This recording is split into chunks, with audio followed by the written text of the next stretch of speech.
For this option, we are going to talk about save your siblings. So if you decide to pick this option real briefly, then you could go off to your other options to decide.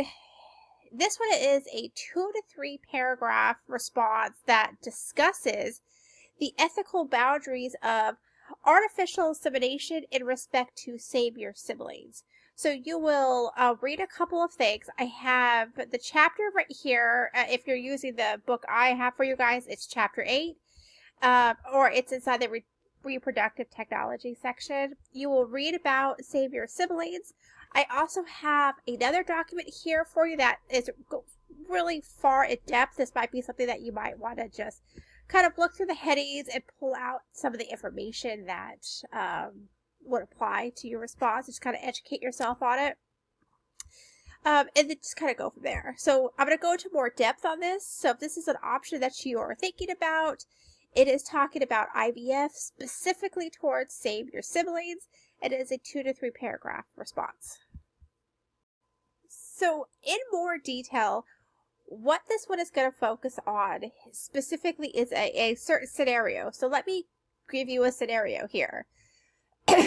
Let's just say that reproductive technology has advanced so much that if you give me some of your cells, I could recreate them in a dish.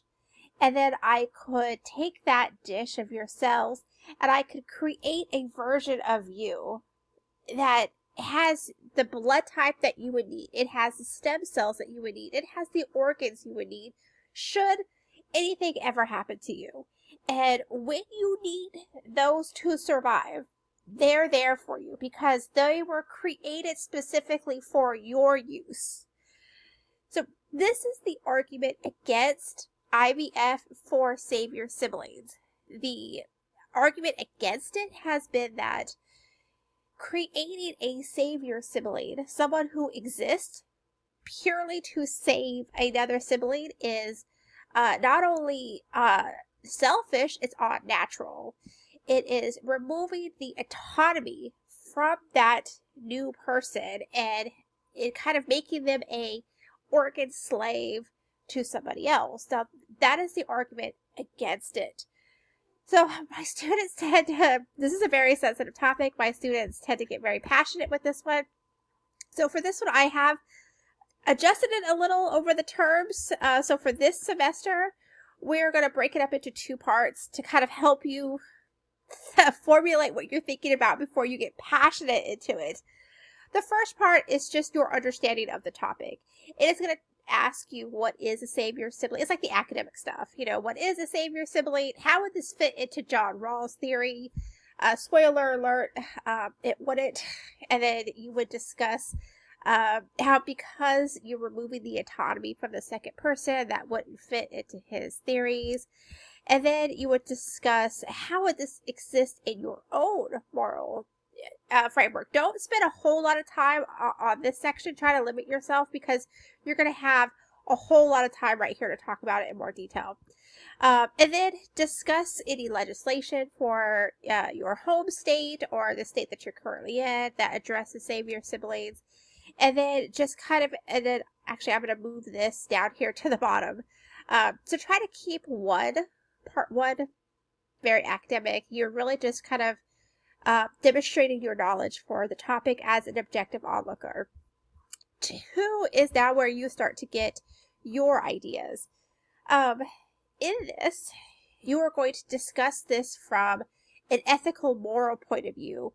I would suggest picking your own religion because I assume you know the most about your religion versus another religion. But if we put on that, like let's just say I was Mormon. What does my Mormon religious organization, what do they feel about IVF? Is it allowed? Is it considered unnatural? Am I playing God?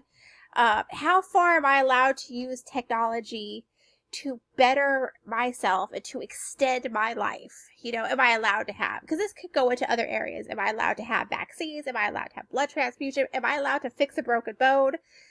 How far am I allowed to use the technology given to us through the means of science to prolong my life? So that's the kind of the biggest ethical question that gets played with here. So you would discuss your organization's approval or disapproval of this artificial way of creating life to meet the needs of somebody else. I've given you a couple of resources. The first one, of course, is the textbook. This other one right here is kind of wordy, but it does go into big detail about the ethical boundaries of it. It kind of explains the argument a little bit. I would also suggest, searching church views, IVF, and then maybe putting your, I don't know, what, Catholic's a big one, Catholic. And, there's quite a few links you can look into it and see. So basically that's what we're doing. So this one is going to discuss kind of the reaction in a bubble about using IVF specifically for save your sister or siblings. So kind of keep yourself in that bubble and keep this question in your mind while you're doing this. Is it, I guess we would say, by what moral theory is it permissible to create a human life for the sole purpose of benefiting somebody else and using them kind of like a stockpile of organs to help prolong your life, even if it potentially causes them harm? So that's kind of what the question is for this one. If you need help or guidance, of course, you could let me know.